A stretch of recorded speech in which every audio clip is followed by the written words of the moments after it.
What is up, you guys? It is Brad here, and welcome to another episode of AskBrick. I am super thrilled because this is actually AskBrick episode number 99 here on my channel, which is absolutely insane. And I'm even more excited because this is a special edition of AskBrick. In just a few weeks, BrickWorld Chicago, one of the best LEGO conventions that can happen all year, and definitely one of the biggest, is happening. So I thought I would take today's episode to answer all of your questions you may have about attending a LEGO convention and about BrickWorld Chicago in particular. So I am super excited to get started. We've got lots of really great questions here, and you guys are going to leave this video full of knowledge for attending a LEGO convention. So the first couple questions I want to answer are ones that I see all the time when I talk about LEGO conventions, so I'm going to try and speed run them as fast as possible. Alright, so the very first question is, Ask Brick, what happens at a LEGO convention? So basically, a bunch of LEGO fans from all around the world will gather all in one spot, whether it's in Chicago or Virginia or any of the other countries in the world,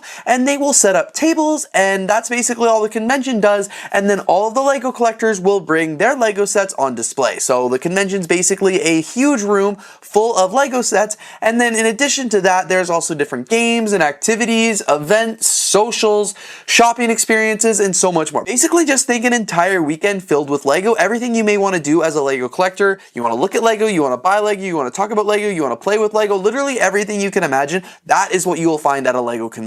Can anyone attend a LEGO convention, or is it just for more serious LEGO builders? So there's actually two different ways that you can attend a LEGO convention. One, you can attend just as a public day attendee. That is basically anyone who just wants to go to the LEGO convention for the day. You want to go for a few hours, maybe even just an hour. Basically, you pay your ticket to go, you walk in, and you can spend as much time as you want just taking a look at all the different LEGO creations there. You can do some LEGO shopping, and you can probably participate in some games and activities or interactive displays as well. And if you are a more serious LEGO builder, or even if you just really like LEGO, you actually have the option to attend multiple days as well. When you attend multiple days, this kind of gives you the option to bring your own LEGO to display. You get to go for more than just one day. You get to have more time to interact with the other builders and the other LEGO fans as well. And when you attend a LEGO convention as a more serious builder, that is basically what's called a private day attendee. So there's the public day attendees where literally just anyone can go. You might not even like LEGO, but as long as you have a ticket and you check it out, you can go. And then there are the private days, which are definitely the more serious LEGO builders who want the larger experience. Which brings me to the next question, what is the difference between the public days and the private days? So as I've already kind of explained, the public days are just when you buy a ticket and show up, and you get to look at the LEGO MOCs, you get to look at the LEGO vendors, and you may get to participate in some games and activities. You basically just go for your time slot or for the full day. It's kind of like if you go to a museum for the day. You buy your ticket and you can spend as little or as much time as you want just wandering around and seeing everything. On the other side, if you're a private day attendee, like I mentioned, you get to attend the entire weekend. You have the option to bring your own LEGO sets to display. You can do way more games and activities. You have a better chance to connect with LEGO fans. You can also look at all the LEGO MOCs. You can participate in games and activities, buy the LEGO, and go to the things like garage sale and participate in stuff like that. So two different ways that you can kind of attend a LEGO convention, and it's up to you to decide which one. How much does it cost to go to LEGO convention? So if you're just looking to go to the public day, it's probably between $10, $20 a ticket. And if you're looking to go as a private day attendee, it's probably going to cost you between $60 to $150. It really just depends on the LEGO convention, so definitely make sure you check out the ones in your area. It is way cheaper to go as a public day attendee, obviously, because you're just paying for one ticket, but the private days are really worth it. And sometimes you even get to leave with as much free LEGO as your ticket costs, which would be fun. Do I need to register in advance for a LEGO convention, or can I just show up? So I would say this is very dependent on which show you're going to. For the public day, general rule of thumb is that you try and buy your ticket in advance, but they are going to sell tickets at the door if you haven't had a chance to. However, that could not be the case for all conventions, so definitely look at the one you want to go to and make sure you can buy it at the door or online. And of course, on the other side, if you're attending as a private day attendee, you 99.9% of the time do have to buy your ticket in advance, especially if you want to be able to display your LEGO creations. You know, they make the layouts for the show weeks in advance, so they're going to need you to register. If you're going to get a goodie bag or a brick badge or anything like that, you will also need to ensure you register. So rule of thumb is public days, best to register in advance, but you can also buy your tickets at the door a lot of times. Private days, you definitely need to register in advance. Do LEGO conventions have vendors where I can buy rare LEGO parts? Absolutely. Like I mentioned, there are vendors at these LEGO conventions where they're selling LEGO. So you'll be able to find everything from LEGO minifigures, LEGO sets, custom kits, custom products, people's creations. Like there's so much you can buy at a LEGO convention, each show often has between 2 to a dozen or more vendors, so lots of really cool opportunities to find some things there. You can buy pretty much anything at a LEGO convention. Sometimes I find some of the coolest and rarest things that I've never seen before, and then other times I see sets that are right on the shelves at Walmart. So at LEGO conventions, there's a lot of opportunity to buy really cool LEGO. Wood types of MOCs, which are my own creations, are often displayed at LEGO conventions. The best thing about attending a LEGO convention is the fact that everyone is really unique, and because it's so unique and there are AFOLs from all over the world attending each show, the MOCs are incredibly unique as well. So I would say at every LEGO convention, you will find a wide variety of assortment of LEGO MOCs. Some staples that are often at LEGO convention are like massive Star Wars layouts, LEGO city layouts, LEGO train layouts, Great Ball contraptions, and like some conventions will have army related things as well, battle scenes, historical things, castles, literally anything you can think of, somebody probably has it at a LEGO convention. So if you have a favorite theme, Fabuland's been coming back. I've been seeing a lot of Fabuland builds, Friends builds, like there's so much happening at LEGO conventions. So you can pretty much find any different type of MOC that you would want at a LEGO convention. Are there exclusive LEGO sets or minifigures available at these conventions? So especially if you're attending as a private day, you'll often get what is called a brick badge, which is a badge that you wear on your shirt when you walk around, and it's got an exclusive brick on it. So that is one thing you can get, but a lot of other LEGO conventions will also have a bunch of cool merch and stuff like that. You can often get like t-shirts. You'll also be able to find sometimes exclusive sets that are made for that convention, custom printed parts, custom minifigs, all that good stuff. Again, it really just depends on the show, but the convention itself will often have a booth at their own show where they're selling this stuff. Can kids participate in building contests or activities? Absolutely. So, on public days, there are often a lot of really interactive exhibits, places where kids can play in the play brick. There's games, activities, all that great stuff. Kids are more than welcome to participate. There's also the private days, which there are way more games and activities that are more geared towards AFOLs, but a lot of times kids are open to participating in them as well. Again, it really just depends on each LEGO convention you go to. Make sure you check out that convention and check out their full schedule for a full description of all the activities and games, and if there's any age restrictions or things like that. Are there any workshops or presentations at LEGO conventions? Why, absolutely. A lot of times when you go to a LEGO convention, there are so many workshops and presentations. There are workshops and presentations on how to make you a better LEGO builder, teaching you about the behind the scenes of LEGO, reselling LEGO, how to be a LEGO YouTuber, how to take pictures in LEGO Masters workshops. Literally, there are so many different opportunities there. Some of these are available for the public days and others are available just for the private days, but there is never a shortage of cool activities to participate in with your fellow AFOLs. And last question from the speed run questions here. Is there a website with all the LEGO convention dates and where they are? So as far as I'm aware, there is no full website with all the different LEGO conventions on it. I know there is the LEGO Ambassador Network, which does outline a bunch of LEGO conventions, but I'm not sure if they're all conventions or just the ones that are registered AFOL networking events. But as far as I'm concerned, there is not a big website. But if you want to see if there's a LEGO convention in the area near you, I recommend just Googling your city or local cities, big cities nearby, and LEGO, and see if anything pops up. And I wish you the best, because LEGO conventions are the best to attend, and you should definitely try and attend as many as you can. Whew, this is going to be a longer episode. I just got finished all the speed run questions, and I still have a lot to go. Starting off strong here with a very good question from the world famous LEGO builder Simon Liu. He asks, AskBrick, what is a gugick? So I really hope I said that name right, but this is a really good question, and this is a really interesting story. So there's actually a really interesting article on BrickNerd, which I believe Simon helped write,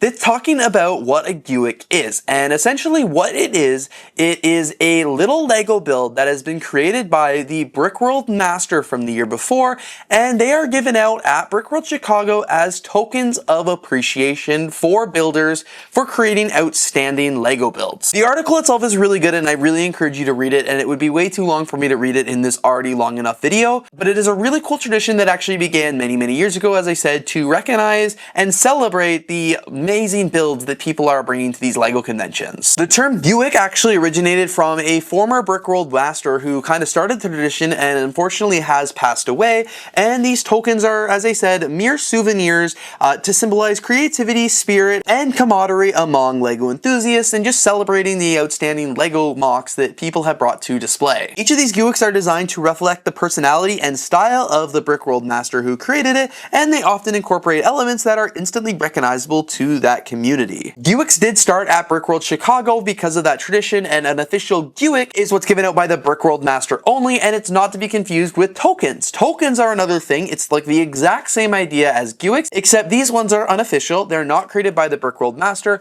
They're also a lot smaller, and sometimes they're even just tiles or little Lego pieces. But tokens are great ways for anyone attending the Lego show, AFOLs and stuff like that, to give a little sense of appreciation to a builder's build. It's very nice when you come back to your display, and like tokens have like just taken off right now.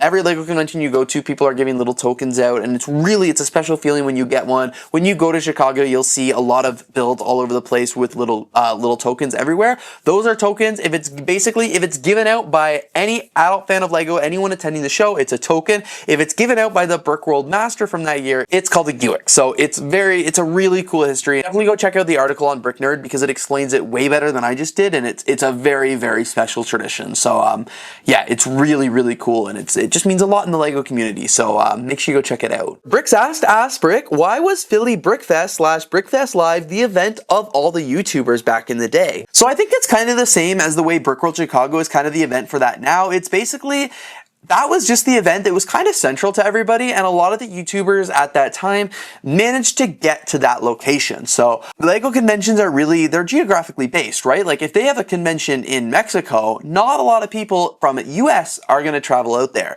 But if you have a convention in, on the West Coast, again, you're not going to get a lot of the East Coast people traveling out. So when you have more central Lego conventions in large cities, kind of like Philadelphia, or in this case, Chicago, I feel like it's just a really easy transit hub for everybody to get to. You have people from the West Coast, people from the East Coast. It's kind of in the middle of the country. People from Canada, people from all over the world. But yeah, Philly BrickFest was kind of just the one. Well, it also didn't hurt that it was founded by some Lego YouTubers who were involved in the community. But they founded the Lego convention, and then a lot of people just started going. And then the way Chicago works is the more people that you watch online that are attending this convention, the more you see people attending, you want to attend as well. And then it's like, and now it just, word gets around that is the Lego convention to go to if you want to meet all the people online and stuff like that. So that's how BrickFest Live was kind of like the Lego convention for the YouTubers circa 2015 through 2018, 2019, and then it's not that convention anymore whatsoever. But Philly BrickFest was like, yeah, it was kind of like the Chicago before the Chicago, which is really cool. My random in TV asks, Ask Brick, how do you feel the staff at BrickWorld Chicago treats social media influencers? I've seen their live streaming booths, the concerts. What do you think this convention does that make it different from the others for influencers? So I would have to say that anything that BrickWorld does is because people have asked for it. So they didn't market themselves as like the influencer conference that every influencer should go to, every content creator should go to. What kind of happened is, as far as I'm concerned, is, as I mentioned in the last question, everybody just kind of flocked. That became one of the bigger shows, and everybody just kind of flocked to that Lego convention. And as such, a lot of people that went there turned out to be social media influencers. And because there were so many social media influencers there, and at BrickWorld, they were like, what do you want to see at this convention to make the best experience possible? And the social media influencers like, yeah, we want to see things like a streaming booth and meet and greet and things like that. As I said, Chicago didn't market themselves as the influencer networking event or the event for Lego influencers. They merely just had a lot of people attending, and they were open-minded, and they said, what do you guys want from this Lego convention? So I would say the staff treats everybody pretty good. They treat you good whether you're an influencer or whether you're a first-time attendee at a Lego convention. Like, there's no worry there. But I would say, yeah, Chicago, just because so many people go, and again, it's not because Chicago or BrickWorld does anything in particular, but it's just because so many people that are online go to that Lego convention. That's why it kind of seems like the big Lego event for all the influencers.